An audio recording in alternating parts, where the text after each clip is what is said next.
പുതിയ തിരഞ്ഞെടുപ്പ് വരുവാണല്ലോ. അപ്പം എൻ്റെ ഒരു പശ്ചാത്തലത്തിലും കൂടി ചോദിക്കുകയാണ്, രാമൻ്റെ ക്ഷേത്രമാണ് നമ്മുടെ ഗാന്ധിജി വിഭാവനം ചെയ്ത രാമക്ഷേത്രമാണോ ഇപ്പോൾ ഉള്ളത്? ഈ ഏറ്റവും വലിയ കാര്യം പൊളിറ്റിക്സിനകത്ത് നമ്മൾ പറയും നമ്മുടെ ഉള്ളിലെല്ലാം ദൈവമുണ്ട്. അങ്ങനെ നമുക്ക് എന്തുകൊണ്ട് കണ്ടുകൂടാം? എല്ലാ മനുഷ്യൻ്റെ ഉള്ളിലും ദൈവമുണ്ട്. ദൈവം എന്ന് പറയുന്നത് അവനവനെ രക്ഷിക്കുന്ന, അല്ലെങ്കിൽ അവന് ഒരു ശാശ്വതമായ തൻ്റെ സങ്കടങ്ങൾ പറയാനുള്ള തനിക്കൊരു അഭയമായി മാറുന്ന ഒരു ശക്തി എന്ന് പറയുന്നൊരു കൺസെപ്റ്റാണ്. ഈ എനർജി എന്ന് പറയുന്നത്, ശക്തി എന്ന് പറയുന്ന കൺസെപ്റ്റിനെ കുറിച്ച് പറഞ്ഞു കഴിഞ്ഞാൽ അത് മുഴുവൻ നാരീശക്തി മാത്രമാണെന്ന് ഞാൻ കരുതുന്നില്ല. സ്ത്രീകൾക്കും ശക്തിയുള്ളവരാണ്, പുരുഷനും ശക്തിയുണ്ട്.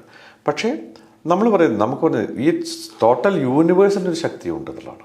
ഞാൻ ആ എനർജിയുടെ കാര്യമേ പലപ്പോഴും പറയാറുള്ളൂ.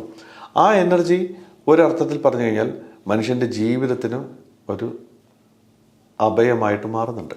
ദൈവം എന്ന് പറയുന്ന കൺസെപ്റ്റ് എല്ലാ മനുഷ്യൻ്റെ ഉള്ളിൽ കിടക്കുന്നത് തൻ്റെ സങ്കടങ്ങൾ തീർക്കാനുള്ള ഒരു അഭയമാണ്. അപ്പോൾ ആ ദൈവത്തിൽ, അതിന് ചിലപ്പോൾ രാമൻ എന്ന് പറയും, അള്ള എന്ന് പറയും, ചിലപ്പോൾ ക്രിസ്തു എന്ന് പറയും, യേശു എന്ന് വിളിക്കും, പല തരത്തിലുള്ള വിളികളിൽ നിൽക്കുന്നുണ്ട്. അമ്മ അച്ഛൻ എന്ന് വിളിക്കുന്നത് പോലെ തന്നെയുള്ള, അമ്മയും അച്ഛനും നമ്മളുടെ ഒരു അഭയമായിട്ട് നമ്മളുടെ വളർച്ചയിൽ ഉണ്ടാകുന്നത് പോലെ തന്നെയുള്ള ഒരു സങ്കേതമാണ് ദൈവം എന്ന് പറയുന്ന കൺസെപ്റ്റും.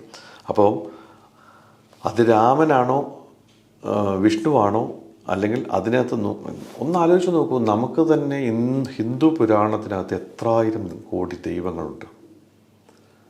അത്രയും ദൈവങ്ങൾ നിലനിൽക്കുകയും അതിനകത്ത് ഒരു ദൈവത്തെക്കുറിച്ച് മാത്രമല്ല നമ്മൾ സംസാരിക്കുന്നത്. പിന്നെ ഏറ്റവും രസകരമായിട്ട് പറഞ്ഞത് രാമരാജ്യം എന്നൊരു കൺസെപ്റ്റിൻ്റെ കാര്യമാണ്. അത് സത്യത്തിൻ്റെയും നീതിയുടെയും ഒരു രാജ്യത്തെക്കുറിച്ചാണ് ഈ രാമായണം പറഞ്ഞിരുന്നത് എന്നുള്ള. എനിക്ക് വേണ്ടിയല്ല, സമൂഹത്തിന് വേണ്ടി എന്ന് പറയുന്ന ഒരു രാമനെക്കുറിച്ചാണ് സംസാരിച്ചത്. ആ രാമൻ ഇപ്പോൾ ഉണ്ടെന്ന് ഞാൻ കരുതുന്നില്ല. താങ്കൾ തന്നെ പറഞ്ഞിട്ടുണ്ട് ഗാന്ധിജിയുടെ രാമനല്ല അയോധ്യയിലെ രാമനെന്ന്.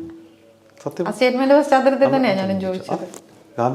ഗാന്ധിജിയുടെ രാമൻ വേറെയാണ്. ഗാന്ധിജിയുടെ രാമൻ ഞാൻ സത്യത്തിനും നീതിക്കും സമൂഹത്തിനും വേണ്ടി ഒരു രാമനെ കുറിച്ച് സംസാരിച്ചിട്ടുണ്ട്. ഞാൻ അയോധ്യയിലെ രാമൻ അങ്ങനെ കാണുന്നില്ല.